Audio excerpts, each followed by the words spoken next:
In this video, we will be learning how to calculate atomic mass based on the percent abundance of the isotopes.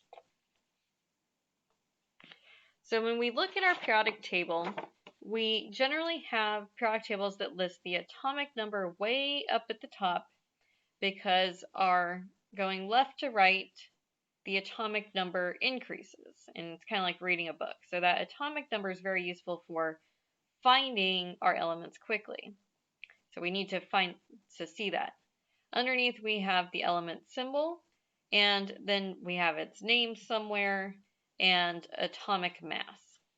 And sometimes on different periodic tables this order varies a little bit, but this atomic mass is always some non-whole number, and that's always a whole number. So that's how we can tell which one's atomic number or mass number without looking at the legend of the table. So before, when we were writing our symbols with E, that's not how you write an E. So we had our mass number A up here and Z. And mass number is not actually the mass of that atom, because the mass of a proton and the mass of a neutron is pretty close to one atomic mass unit, but not exactly. But even if you did add up the mass of all the protons and the mass of all the neutrons, you still wouldn't get the proper mass of an atom. And that's because adding up the mass of protons and neutrons just doesn't quite add up to what you would expect it would. There's what's known as a mass defect due to nuclear binding energy. And we're not going to get into that right now, but the point is you can't actually get the mass of the atom by adding up what's in the nucleus. We have to determine the mass of this atom experimentally. And whenever you're doing an experiment, you kind of have to set reference points. And so scientists have decided that carbon-12 is the reference point. And so they have defined carbon-12 to have a mass of exactly 12 atomic mass units. And everything else is relative to carbon-12. And so it's a ratio. So like if it weighs 1/12 of carbon-12, then it would have a mass of exactly 1 atomic mass unit. And so here's an atom of carbon-13 on a balance. Its mass number is 13, but its atomic mass is 13.00335 because it weighed just a little bit more than carbon-12. The masses, as well as percent abundances of all these different isotopes, can be determined through mass spectroscopy.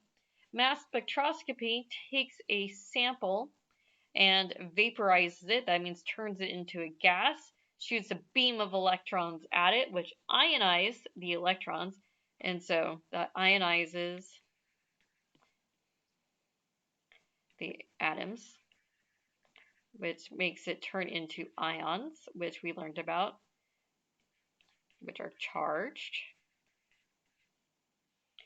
Then they're accelerated through magnets and stuff, and this magnetic field that's applied changes the positioning here. And so the lightest mass element is bent the most. That's due to momentum.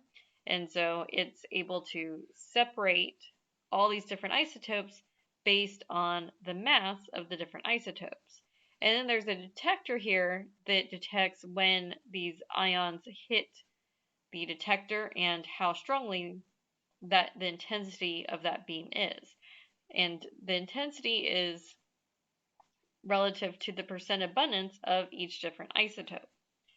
So from this, we can determine not only the mass to charge ratio, but also the percent abundance. And so the most abundant isotope of zirconium is zirconium-90. But then there's a total of 1, 2, 3, 4, 5 different isotopes that are also in that sample. And so if we use a random sample of zirconium in a lab experiment, then that zirconium is going to contain about 50% zirconium-90 ions, and then, let's see, that's 40, 30, 20. A little bit less than 20% would be zirconium-92 and zirconium-94. And so that mass of zirconium is going to be an average of all of these different isotopes. And so we need to know what the average atomic mass is of all these different isotopes, because we're going to be using a mixture of all these different isotopes. So when we have that atomic mass on the periodic table, it's a weighted average of all the masses of the naturally occurring isotopes based on how abundant they are. So those that are most abundant will count more towards the mass, and those that are less abundant will count less towards the mass. So let's talk about what it means to have a weighted average. So let's take these two samples of carbon-12 and carbon-13. This first mixture contains 50% carbon-12 and 50% carbon-13. So this abundance here is really the fractional abundance. And so percentages are out of 100.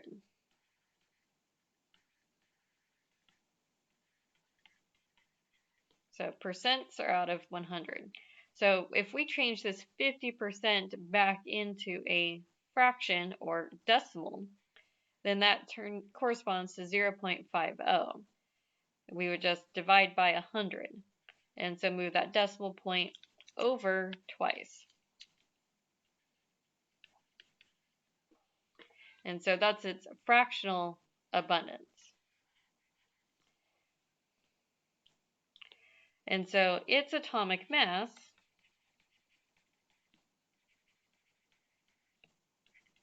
is equal to 0.5 times its mass, which is 12.0000 atomic mass units. And then we have to add that to 0.5, and then I didn't write down what the mass of carbon-13 is, 13.00335. 13.00335.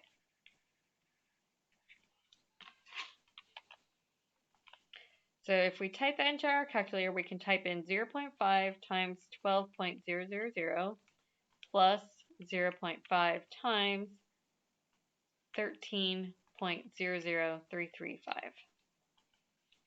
And so that works out to 12.501675 atomic mass units. And now we have to go back and think about sig figs, and so this has 1, 2 sig figs, so, well, we'll pretend it had a little bit more sig figs than that. Let's just pretend that there were more sig figs than that. That way we can actually round to something decent. So 1, 2, 3, 4 sig figs, we'll call it good. Really, you should work out each intermediate step. Let's do that. So just to make sure that your decimal points carry through. So if you do 0.5 times 13.00335, then that, here, type in, that works out to 6.51675, and so 4 sig figs there would be significant into the thousandths place, and similar here, and so we'd actually be rounding to the thousandths place, and so that would be 12.502 AMU for that particular mixture. Now, if we have more carbon-12 than that, then we expect this average to be closer to carbon-12's atomic mass. And so our atomic mass of this mixture should be closer to the mass of carbon-12.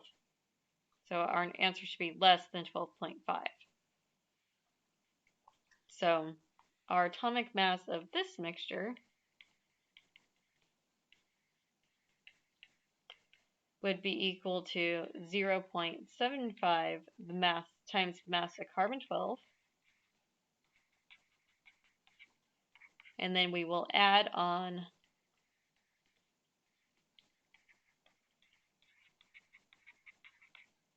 the mass of carbon-13 times 0.25. So 0.75 times 12.000 plus 0.25 times 13.00335, and that is equal to 12.2508375, and our sig figs would be similar to the past problem that we just did, and so that's 12.251 AMU. And so if we compare our two atomic masses, we can see that this one is, the mass of this sample is closer to the mass of carbon-12 because there's more carbon-12. The mass of this one is directly halfway in between the mass of carbon-12 and carbon-13. So it's smack dab in the middle because there's equal amounts of both. If we had a third mixture that was predominantly carbon-13, then our average atomic mass would be closer to the mass of carbon-13. Every now and then, a new mine opens or the source of the element changes, and so scientists have to reevaluate the atomic masses every so often and make sure that the percent abundances are closer to what it truly is.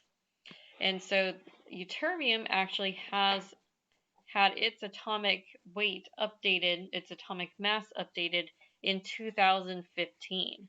And so periodic tables had to get updated. It didn't change a whole lot, but even so, when this happened, you can imagine that my Facebook newsfeed just exploded because who am I friends with? I'm friends with other chemists. So this was all over my Facebook newsfeed, and guess which element I used in graduate school? Ytterbium. And so that means every single combination, every single calculation I did in graduate school was probably just a little bit off. Yeah.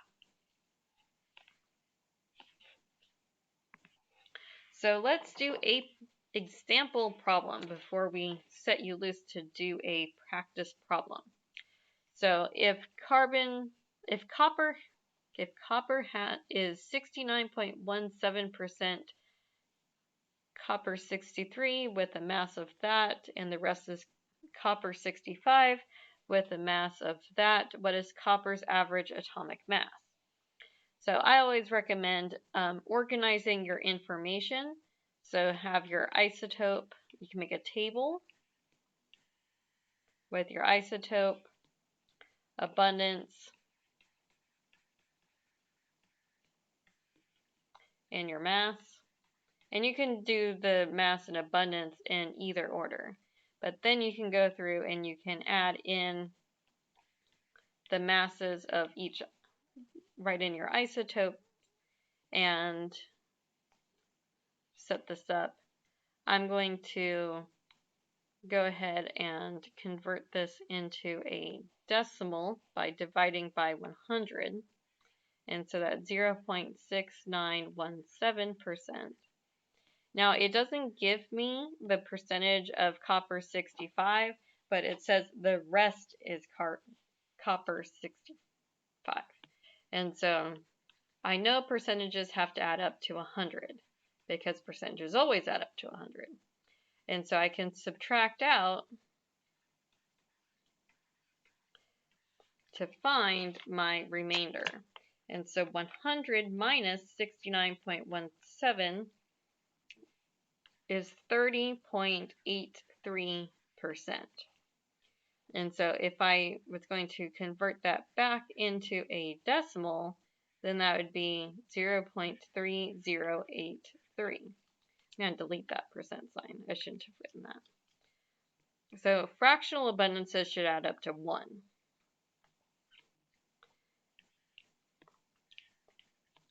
Now I can fill in the masses.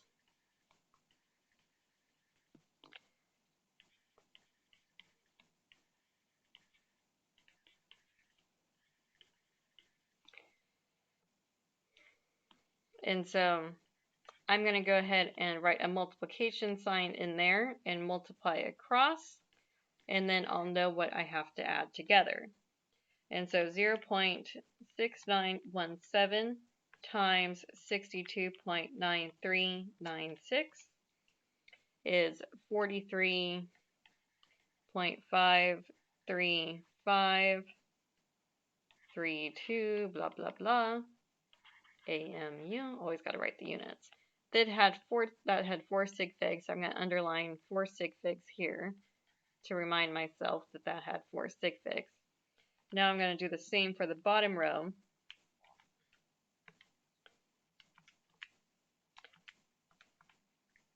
Now most calculators have the ability to store numbers, and so I recommend reading the manual for your calculator to learn how to store numbers so that you don't have to retype anything if you do break the calculation into multiple steps.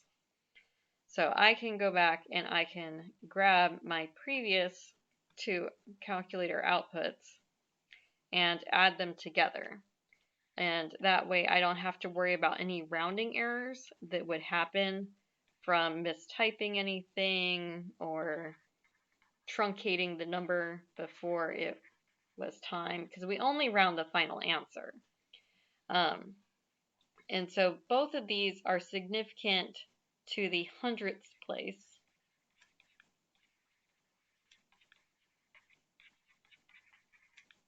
And so I'm going to report my answer as 65.55 atomic mass units.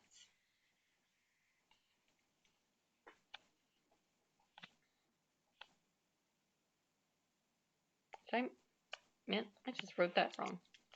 0 plus 3 is a 3. Gotta watch myself. Correct on my calculator, and I just rewrote it wrong. 63.55.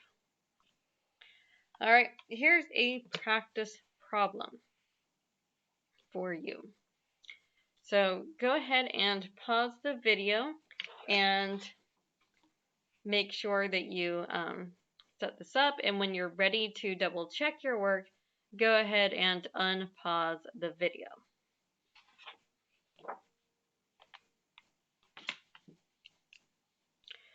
Okay, let's go over this.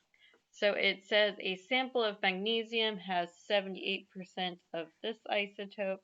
So let's go ahead and set up a table. And so we have our abundance, and we have our mass. So we have magnesium 24, and so that's 0.7870, and a mass of 23.98 atomic mass units. And then we have magnesium 25, and so that has it's 9%, so we still have to divide by 100, and so that's 0.0959. Make sure you got that 0 in there, and that has a mass of 24.99 AMU. And then we have magnesium 26, which is 11%. So we still divide by 100, 1171, and that has a mass of 25.98 atomic mass units. So then we can multiply each of these so we know what to add together. And so 0.7870 times 23.98 is 18.87226. 1, 2, 3, 4 sig figs. 0.0959 times 24.99 is 2.396541. Underline 3 significant figures. Put units. Gotta put units. 0.1171 times 25.98 is 3.042258 AMU, and that should have 1, 2, 3, 4 sig figs. And so then we add all three of those together, and we get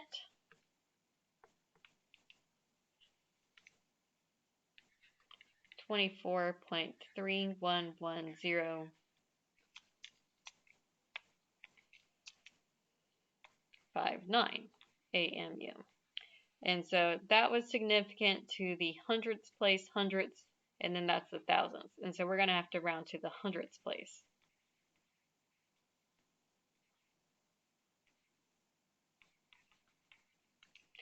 And so that is going to be 24.31 AMU. And so some double checks to make sure that your answer seems reasonable is that your answer should be between the highest and lowest values. So your answer should be between 23.98 and 25.98, which it is. So it is within the range, and it should be closer to the lower end because that is the most abundant isotope.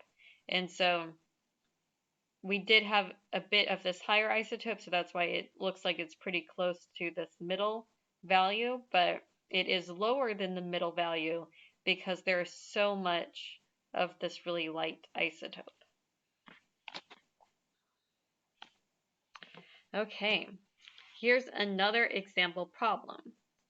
This one says boron has two naturally occurring isotopes, boron 10 and boron 11. It has an average atomic mass of 10.81 AMU. Boron 10 has a mass of 10.000129 and it has an abundance of 19.9%. What is the mass of boron 11? And so we are not solving for the average atomic mass in this problem. We are solving for one of the masses of the isotopes. And so if we did our little isotope table that we had before, we can organize our information.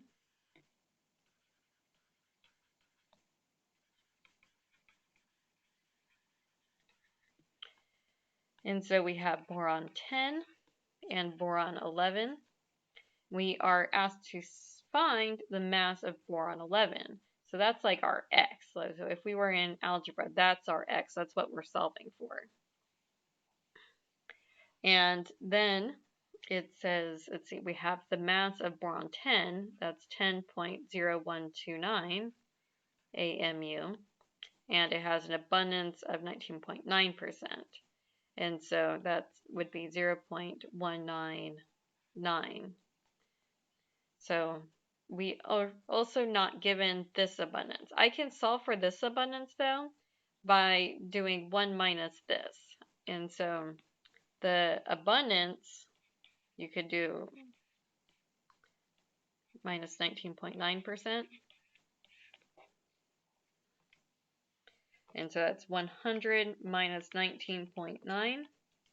And so that's 80 80.1%. And so divide by 100 to get 80.1 there. So now I got the abundance, and now I only have one unknown. So I know that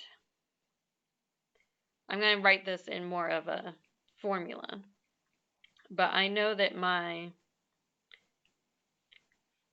mass of 10.0, that does not look like a 1 right there. So my mass of 10.0129 AMU times my abundance of 0.199 plus my mass, which is X, times my abundance, 0.801, is going to add to 10.81 atomic mass units. So now I can rearrange my equation. This is added right here, and so I'm going to multiply this out so that I know what to subtract from both sides. So that is 10.0129 times 0.199. And so this term together is it's not 0, it's a 1. Can't copy from my calculator. 1.9925 671. And so that had 3 sig figs. And so I'm going to subtract that from both sides.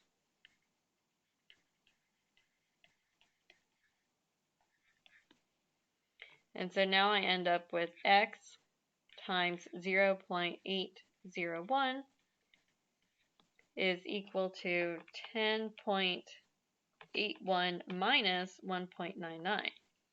And so that is 8.8174. And so that is significant to that place. That was also significant to that place. And so this is significant to that place. So on, gotta track my sig figs through this. All right, so now these two terms are multiplied together. So to isolate my X, I'm going to divide both sides by 0.81. 801. And so that will cancel out, and then I'll be left with X is equal to this divided by 0.801. And so I got 11.00803. And so this should have 3 sig figs because this only had 3 sig figs, and that only had 3 sig figs. So 1, 2, 3 sig figs. And so I'm going to report this as X is equal to 11.0 AMU. And so it's always good to double check that your math makes sense. We knew that our mass number was 11, and so our mass should be really close to 11. And it is.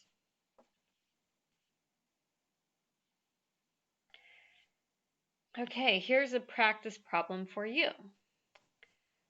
Bromine has 2 naturally occurring isotopes with an average atomic mass of 79.904 AMU.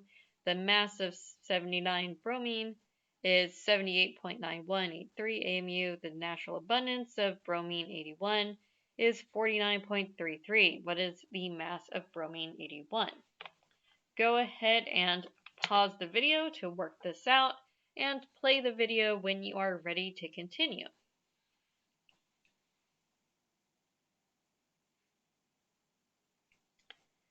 Okay, let's go over this. All right, so let's make our isotope table. So we'll have isotope versus mass and percent abundance, or just abundance if you're going to do the fractional abundance.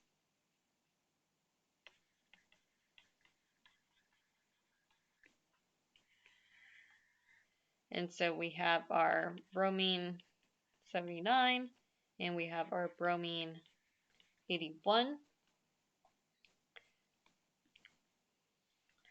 Average atomic mass is that.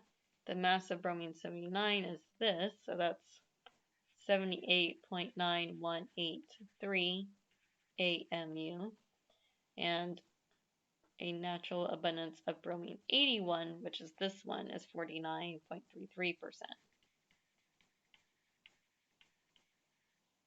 What is the mass of bromine 81?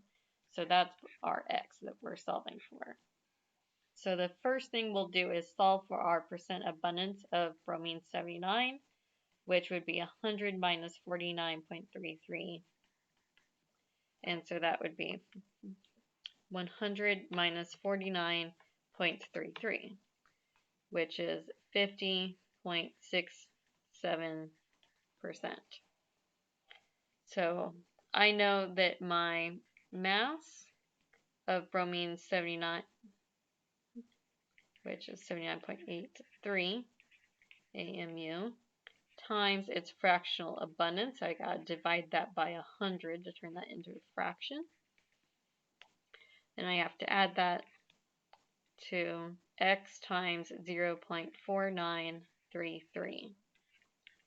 And that's going to add to this average atomic mass, which is 79.904 AMU. And so these two terms together is 78.9183 times 0.5067, and that is 39.9879. Got to subtract that from both sides.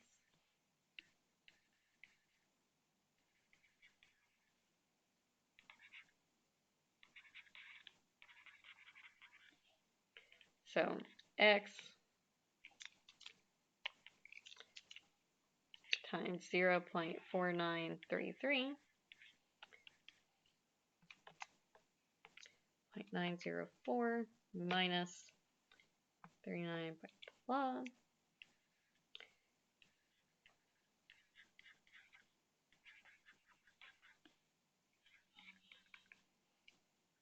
So I've got to divide that by that, and I'll get 80.91647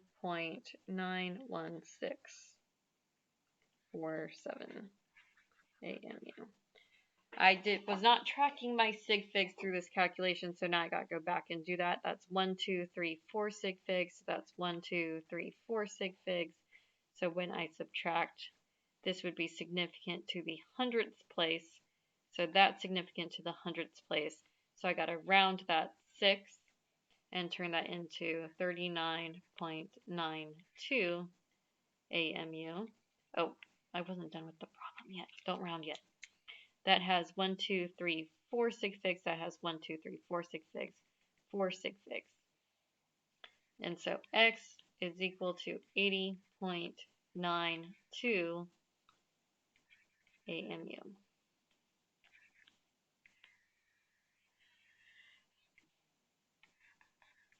So when you do show your work for problems on exams, you do need to show me step by step. You don't necessarily need to show me this algebra as long as the algebra is done correctly. So like you don't need to show me that you subtracted 39 from both sides. Like if you went from this step to this step, that's fine. And from here to here.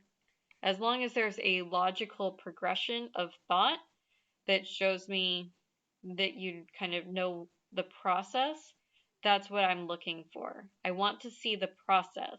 I want to see units. I want to see sig figs being traced through calculations. And that also helps you find your errors if you realize that you've messed up somewhere. We know that this mass has to be really close to 81, and it is. So we can realize that our answer is reasonable.